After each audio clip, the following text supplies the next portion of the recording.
In last week's video, we showed you the effects of torque loss when you bump up your cutting tool against the backup screw. In this week's video, let's explore what happens to your TIR, or your tool life, when we use that backup screw.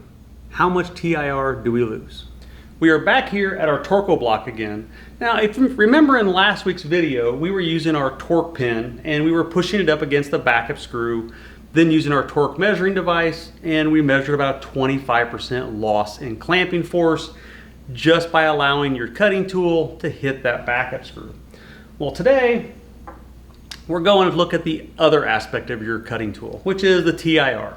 So we have a precision ground pin and we have our tool holder, and we are going to do both setups again. We are going to measure it with it not touching the backup screw and with it fully seated up against the backup screw. And let's take a look at the difference in TIR, because this is what you are actually seeing in your shop when this happens. So assembly number one, let's go ahead and put that precision pin in, and there's our backup screw, but we're going to pull it up off the backup screw a little bit, and you're going to hand tighten right there, and then apply the 100 foot-pounds of torque.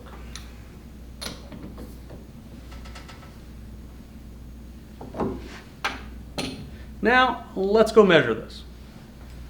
Let's see what happens, or what our measurement is, when our precision pin is not pressed up against anything. Now, this is our first assembly, so let's see how it measures.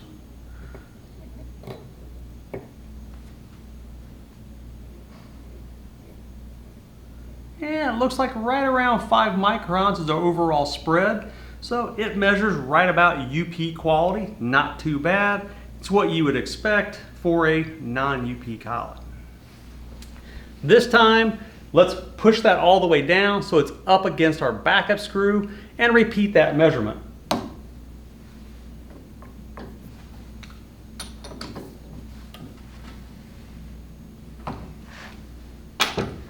We've left our torque block, and now we are at a simple 0 spindle with our indicator and digital measuring device. So this is our tool with the backup screw pressed up against. Let's go ahead and put our tool holder in, and let's see what we actually get for an overall reading. So I see 10 microns flashing up on the screen. So about 10 microns, a significant difference from our measurement where we aren't pressed up against our backup screw. In the last couple of videos, we've explored what happens when you put your cutting tool up against that backup screw. From the 25% loss in clamping force that we saw in our previous video to doubling the TIR that you saw in today's video. The takeaway from this is, are you comfortable with the loss of clamping force or TIR when the people in your shop are assembling your tools using backup screws? There are ways around it.